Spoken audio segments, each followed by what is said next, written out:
अस्सलाम वालेकुम व्यूअर्स, क्या हाल है, कैसे हैं आप सब। उम्मीद करती हूँ खैर आफियत के साथ होंगे और अल्लाह ताला हम सबको अपने हिफ्ज़ व अमान में रखे, आमीन। तो आज मैं आपके साथ शेयर करने लगी हूँ पैंट ट्राउज़र की कटिंग, जो कि ऐसे कपड़े में है जिसका जो है चौरस कपड़ा है, लंबाई और चौड़ाई दोनों बराबर हैं। क्योंकि आजकल जो लीलन में भी अक्सर ये ऐसा आ रहा है कपड़ा जिसका जो है लंबाई भी कम होती है। यानी कि ये देखें, मैंने इसको 4 फोल्ड में किया हुआ है और इसकी जो लंबाई है 1 गज़ भी पूरी नहीं है। ये तकरीबन जो है 35 इंच है, 36 इंच पे हालांकि हम गज़ पूरा होता है। और जो इसकी चौड़ाई है ये 30 इंच है, 30 से भी बल्कि 29.5 इंच है, कम है।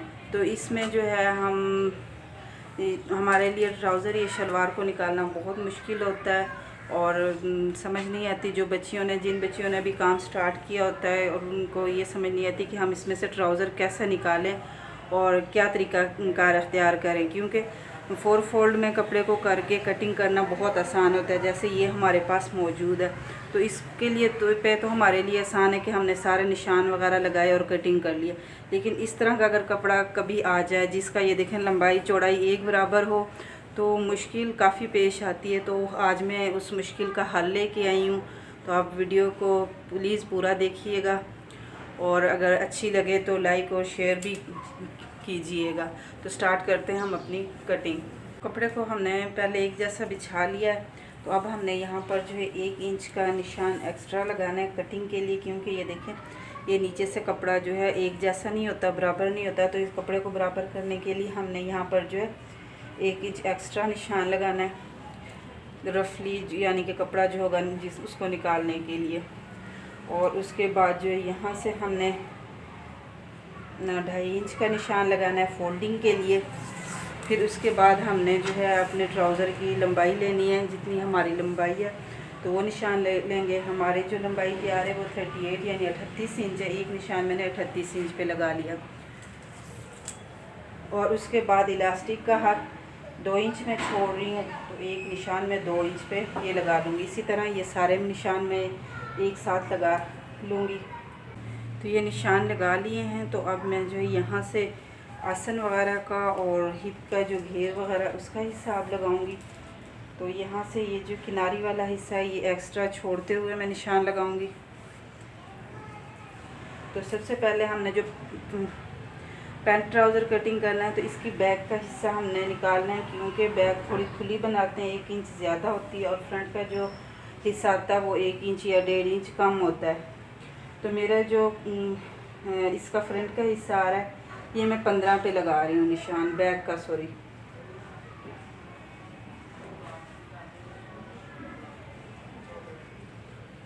यहाँ से भी मैं 15 पे लूँगी निशान, ये इलास्टिक का हक छोड़ने के अलावा। और यहाँ से भी जो है मैं 15 पे निशान लगाऊंगी।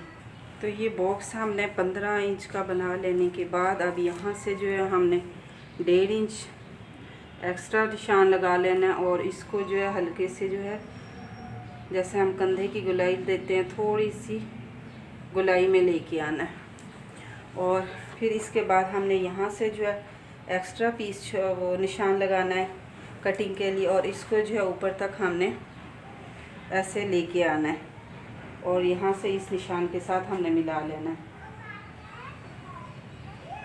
और जो बैक का पोंचा है वो 8 इंच है, तो एक निशान में 8 इंच पे लगाऊंगी और इसी तरह इसको जो है हल्के ढीले हाथ के साथ जो है उस नोक तक हमने बराबर लेके जाना है। तो ये जो है हमारा फ्रंट का हिस्सा जो है ट्राउज़र का कटिंग होना है इन्हीं निशानों पे। और जो बैक है वो फिर हम इसी कपड़े में से उसको जो है फ्रंट का हिस्सा है इसी कपड़े में से हम उसको एडजस्ट करेंगे। तो अब हम इसको कटिंग कर लेते हैं।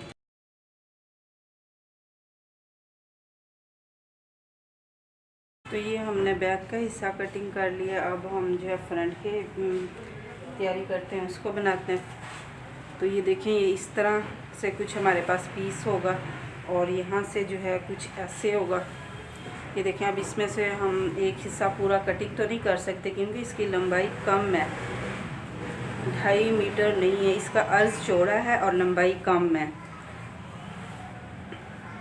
तो अब हमने कुछ इस तरीके से इसको एडजस्ट करना है कि हमारी लंबाई भी पूरी हो जाए और कपड़ा भी बराबर आ जाए।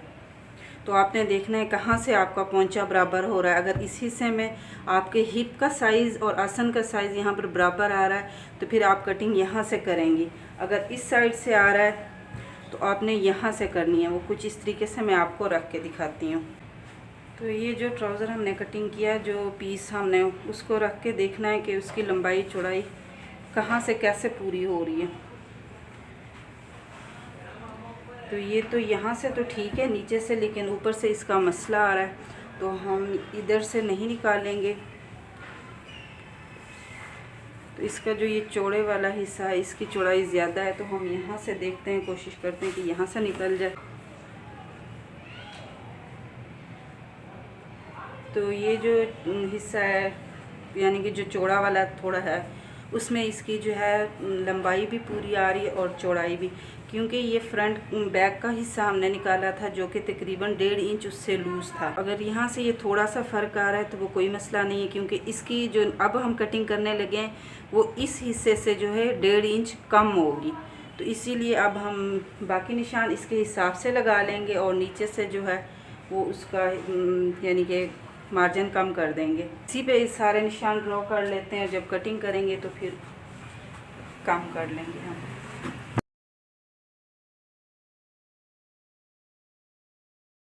ये देखिए ये निशान हमने इसी तरह लगा लिए हैं।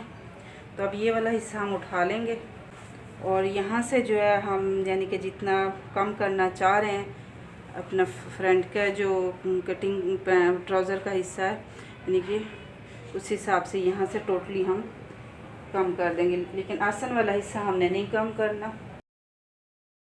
और ये इलास्टिक का निशान थोड़ा सा जो है हम यानी कि ये हिस्सा कटिंग कर देते हैं ताकि ये जो हमारी नाली की इधर ये हम सिलाई लगाते हैं ये ख़राब खिंचाव ना आए इसमें। अब हम इन्हीं निशानों पे इनकी कटिंग कर लें।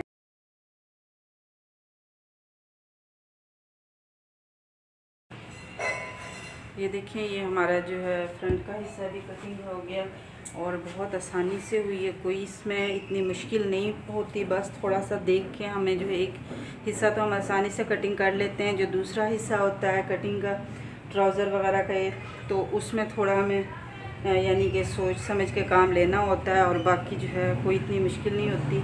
ये देखें बिल्कुल हमारी वैसे ही कटिंग आई है पैंट ट्राउज़र की जैसे कि आती है। ये देखें जितना हमने एक्स्ट्रा छोड़ना था, जितना जिसको कम करना था उस हिसाब से। ये देखें जो फ्रंट का हम आगे से थोड़ा सा कम लेते हैं कटिंग करके इलास्टिक वगैरह के लिए, वो भी वैसे ही बिल्कुल आई है, वैसा ही ट्राउज़र बना है जैसा कि अमूमन हम बनाते हैं।